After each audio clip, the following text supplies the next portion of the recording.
O Cabeça para Cima de hoje vai ajudar todo mundo que trabalha em algum lugar, em alguma empresa. Nós vamos falar sobre o baixo desempenho nas empresas. Afinal, por que isso acontece? A gente costuma dizer, a culpa não é minha, né? A culpa é de quem, afinal? É do gestor? É de quem trabalha? Nós sabemos também que há muitos fatores externos que influenciam. Que fatores são esses? O programa está muito bom. A gente vai informativo, então, e você ficar ligadinho com a gente no Cabeça para Cima. A gente volta já com o debate. O baixo desempenho do profissional nas empresas é a principal causa de demissões no Brasil, segundo pesquisa da Robert Half.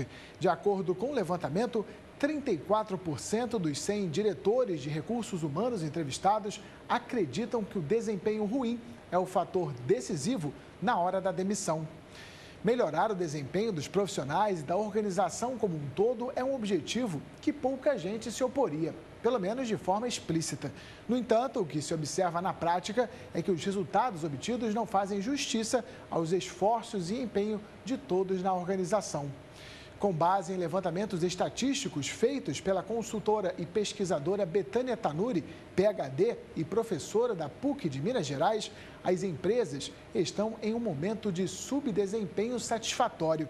Elas não estão quebrando, dão resultado, mas estão longe de alcançar o seu desempenho máximo. Bem, quando eu penso nesse assunto, a gente tem tantas coisas, na verdade, que estão ligadas. A gente sabe, por exemplo, que além de tantos outros fatores, como no Brasil, por exemplo, nesse momento a gente sabe que o dólar está alto. Isso faz com que o produto brasileiro fique caro lá fora, fica difícil de vender, de competir com outros países.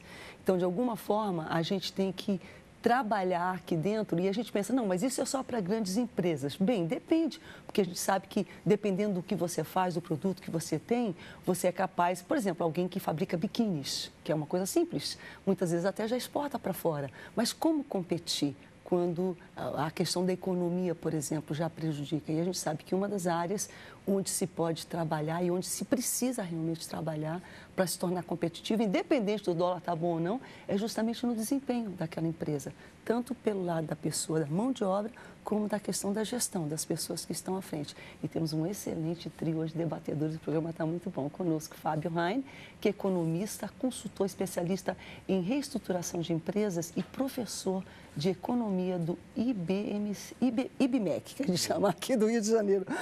Vamos dessa forma, que é a forma correta. Bem-vindo, muito bom tê-lo aqui. Bom, muito bom. Momento de desafio para o Brasil, né, Fábio? Desafio, assim, a palavra de ordem hoje é expectativa. A gente tem uma... Fazia tempo que todo ano a gente tem isso, mas parece que esse ano tá maior essa expectativa. A palavra de ordem, sem dúvida, é expectativa. Expectativa do ponto de vista econômico, expectativa do empresário de modo geral e também dos trabalhadores. Tá certo. Bem, vocês vão conhecer agora também Marcelino Tadeu de Assis, que é administrador de empresas, mestre em administração de desenvolvimento empresarial e autor de livros sobre gestão de pessoas e também membro da Comissão de Recursos Humanos do CRA, aqui do Rio de Janeiro. Marcelino, bem-vindo, muito bom tê-lo aqui com a gente também. Obrigado, Rebeca. Prazer expectativa também para ti?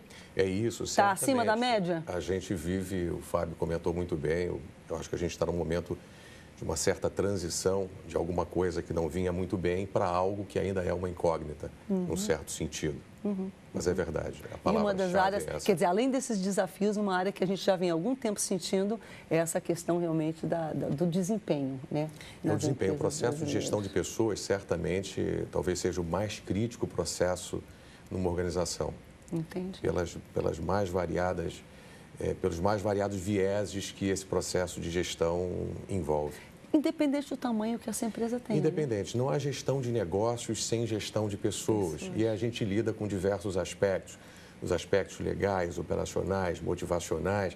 Quer dizer, são muitas questões envolvidas no processo de gestão de pessoas, que é um processo muito delicado para as pessoas que são gerenciadas por alguém e não é menos complexo para aquele indivíduo que lidera um grupo de pessoas. Com certeza. Bem, para completar o nosso trio, nós temos hoje, que bom, uma companheira aqui para mim. A Denise Chalon, que é pedagoga e coordenadora regional da Zona Oeste do SEBRAE, aqui do Rio de Janeiro, que é um órgão realmente que tem trazido uma contribuição muito grande nessa área aí. Acho que em todo o Brasil, é algo assim que tem penetrado, está presente em todo o Brasil. Denise, muito bom tê-la aqui também, bem-vinda. Obrigada pelo convite. Expectativa? É, expectativa. O SEBRAE tem que estar atento, né, para essas necessidades que as empresas encontram. Realmente a questão de gestão de pessoas é uma parte delicada, né, da empresa, e a gente tem que estar atento para ver como a gente pode estar orientando esses empresários. Tá, bem que a gente está, já que a gente está falando, melhor dizendo, do baixo desempenho, quais que vocês consideram ser as características principais? A gente sabe que tem muitas vertentes, mas vamos começar pelo feijão com arroz mesmo, simples. De cara, o que vocês consideram os grandes desafios, as características negativas, aquilo que é gritante, que deve ser evitado, deve ser trabalhado, né, que caracteriza baixo desempenho? Você tem duas questões importantes aqui no Brasil. A ausência de gestão. Isso a gente percebe já na ausência do aspecto político, de fato. Entendi.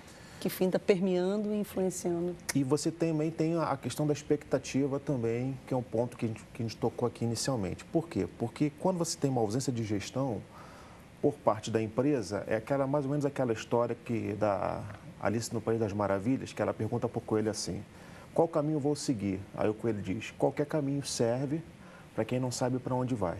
Essa é a grande questão. Essa é a sensação que vocês têm. Essa é a sensação. Opa. Então, se uma empresa não sabe o que vai fazer, quais são os caminhos que ela vai tomar, principalmente nesse momento de crise econômica, a questão da expectativa por parte dos funcionários e a frustração Fica todo mundo disso. meio que esperando para ver o que vai acontecer. Então, isso afeta, obviamente, o desempenho. Evidentemente, o desempenho dos funcionários.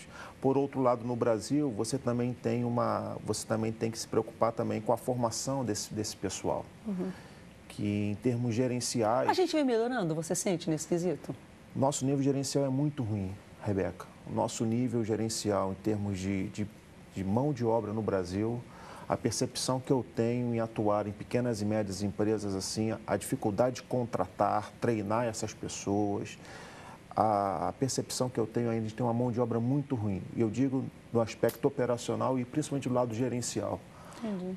O desafio está dos dois lados. Dos dois lados. Cada um quer reclamar do outro, mas a gente sabe que é desafio. Bem, ele está falando mais pela vertente da economia, com o olhar de economista. Vocês são um pouco de áreas diferentes. Como é que vocês veem essas características? Né? O Fábio tocou na questão da gestão e é certamente um ponto muito crítico para a gente. Até por uma questão cultural, as pessoas no Brasil preferem qualquer atividade que não seja uma atividade que envolva liderar pessoas. Então, um processo muito crítico, muito delicado, muito complexo numa empresa é o processo de identificar pessoas, identificar talentos que possam desenvolver um trabalho de comando e participar da formação desse indivíduo.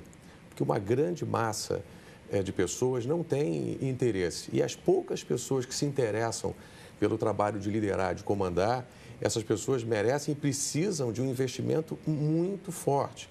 Porque o trabalho do gestor é complexo, porque ele é tão empregado, de uma maneira geral, como todos os demais. Claro.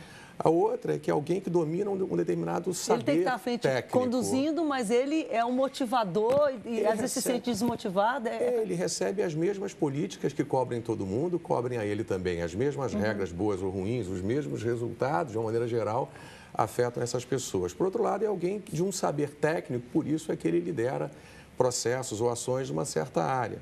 E o terceiro aspecto importante aqui é alguém que tem o poder e o direito e o dever, mais do que o direito, de tomar decisões. E é difícil que decisões sejam tomadas e agradem todas as pessoas. Então, em todos os níveis de uma empresa, temos gestores. E esse papel do gestor é um papel delicado por esses três aspectos que permanentemente, dinamicamente... Todo mundo quer o bônus, mas ninguém quer o ônus, né? E o ônus de tomar decisões é um ônus muito delicado. Muito delicado mesmo. Eu vou falar um pouquinho, né, pela vertente da micro e pequena empresa, que é o que a gente percebe, né, junto a eles. Eu acho que falta um pouco também daquela visão de planejamento estratégico, né? Porque alguns empresários, eles partem do seu negócio mais por necessidade do que por conhecimento, talento, vocação. Experiência, vocação, exatamente. Então, isso acontece muito com vários casos, acontece que a gente percebe no atendimento. E aí, faltando o planejamento estratégico, o gestor vai tocando ela do jeito que dá. né, no dia a dia, né? Improvisando, às vezes, exatamente. coisas. Então, o que acaba acontecendo?